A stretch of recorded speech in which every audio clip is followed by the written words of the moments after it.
오늘 하세나 본문은 열왕기상 22장 29절에서 40절까지의 말씀입니다.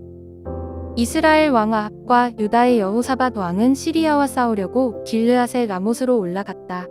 이스라엘의 아합 왕은 여호사밧에게 말하였다. 나는 변장을 하고 싸움터로 들어갈 터이니 임금께서는 왕복을 그대로 입고 나가십시오. 이스라엘 왕은 변장을 하고 싸움터로 들어갔다. 시리아 왕은 그와 함께 있는 32사람의 병거대 지휘관들에게 말하였다. 너희는 작은 자나 큰 자를 상대하여 싸우지 말고 오직 이스라엘 왕만 공격하여라. 병거대 지휘관들이 여호사밧을 보더니 저 자가 이스라엘의 왕이다 하며 그와 싸우려고 달려들었다. 여호사밧이 기겁을 하여서 소리치니 병거대 지휘관들은 그가 이스라엘의 왕이 아님을 알고서 그를 추적하기를 그만두고 돌아섰다. 그런데 군인 한 사람이 무심코 활을 당긴 것이 이스라엘 왕에게 명중하였다. 화살이 갑옷 가슴막이 이음새 사이를 뚫고 들어간 것이다. 왕은 자기의 병거를 모는 부하에게 말하였다.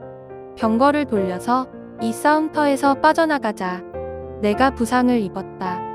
그러나 특히 그날은 싸움이 격렬하였으므로 왕은 병거 가운데 붙들려 서서 시리아 군대를 막다가 저녁 때가 되어 죽었는데 그의 병거 안에는 왕의 상처에서 흘러나온 피가 바닥에 흥건히 고여 있었다.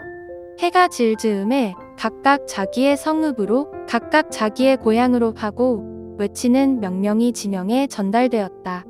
왕은 죽고 사람들은 그 주검을 사마리아로 가지고 가서 그곳에 묻었다.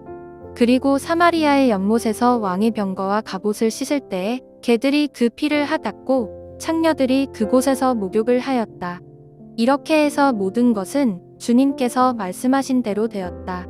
아합이 나머지 행적과 그가 한 모든 일과 그가 건축한 상하궁과 그가 세운 성읍들에 관한 모든 사실이 이스라엘 왕 역대지략에 다 기록되어 있다.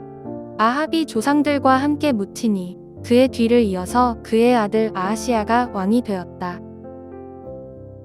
이스라엘 왕 아합과 유다의 여호사밧 왕은 미가야를 통해 경고하신 하나님의 말씀을 듣지 않고 시리아와 싸우기 위해 길르앗 라못으로 올라갑니다. 이때 아합은 자신은 변장을 하고 싸움터로 들어갈 테니 여호사밧은 왕의 복장을 그대로 입고 전쟁터로 나가라고 말합니다. 아합이 이렇게 말한 이유는 미가야를 통해 들은 말을 믿지 않았지만 마음 한편에 혹시나 하는 두려운 마음이 있었기 때문입니다. 그래서 자신은 왕의 옷을 벗고 일반 병사처럼 분장하고 여호사밧에게는 그대로 왕의 복장을 입게 하여 적의 모든 관심과 공격이 여호사밧에게 집중되게 한 술수였습니다. 전쟁에서 왕으로서 병사들을 지휘하고 통솔하며 전쟁의 승패를 책임져야 하는 모든 책임을 회피하고 구차하게 자신의 목숨에 연연하고 다른 사람은 위험에 밀어넣는 아주 이기적이고 비겁한 행위라 할 수 있습니다. 또한 마음 한켠에 하나님의 말씀이 사실이면 어떡하지? 라는 두려움이 있으면서도 멈추지 않는 인간의 어리석음도 볼 수 있습니다.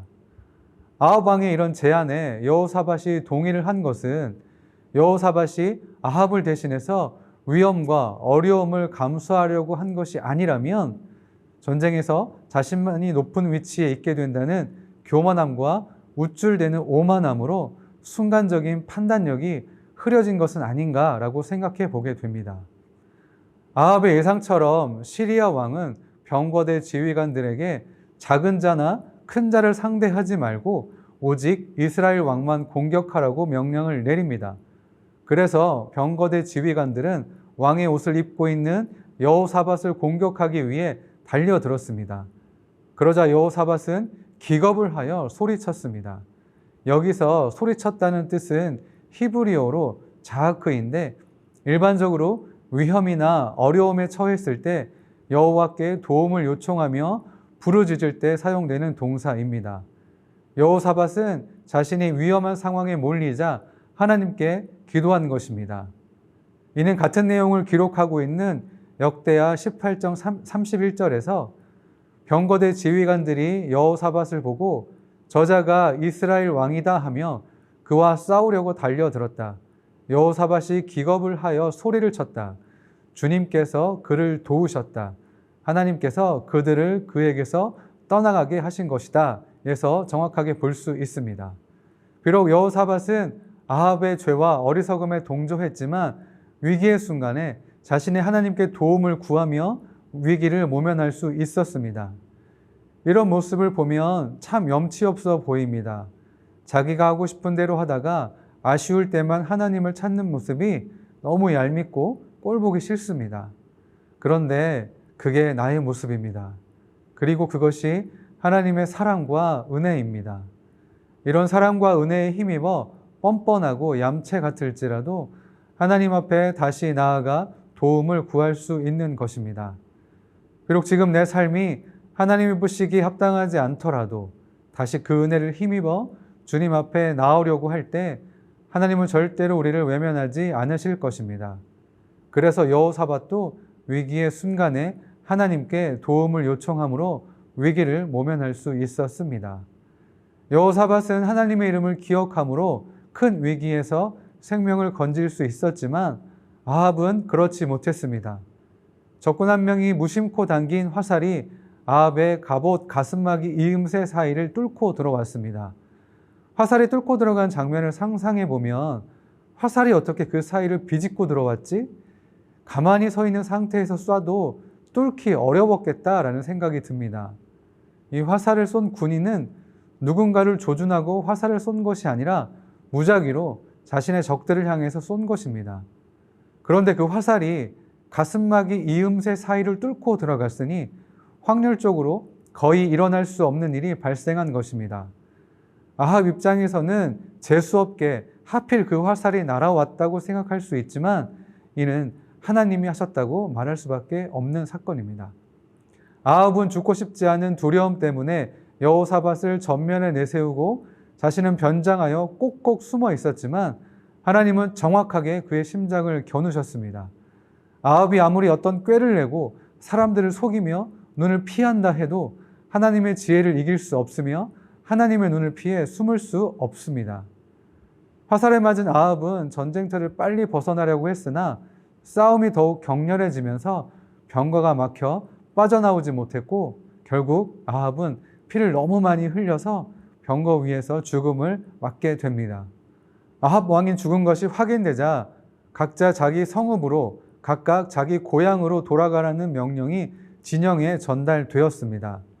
미가야의 예언대로 아합은 죽고 이스라엘은 고향으로 돌아가게 된 것입니다. 전쟁에서 죽은 아합의 시체를 사마리아로 가지고 와서 그곳에 묻고 그의 아들 아하시야가 왕이 되는 것으로 아합의 긴 이야기는 끝이 납니다. 아합은 북이스라엘 왕들 중에 가장 악한 왕으로 평가받는데 이는 그의 아내 이세벨이 이스라엘의 바알 숭배를 퍼뜨렸기 때문입니다.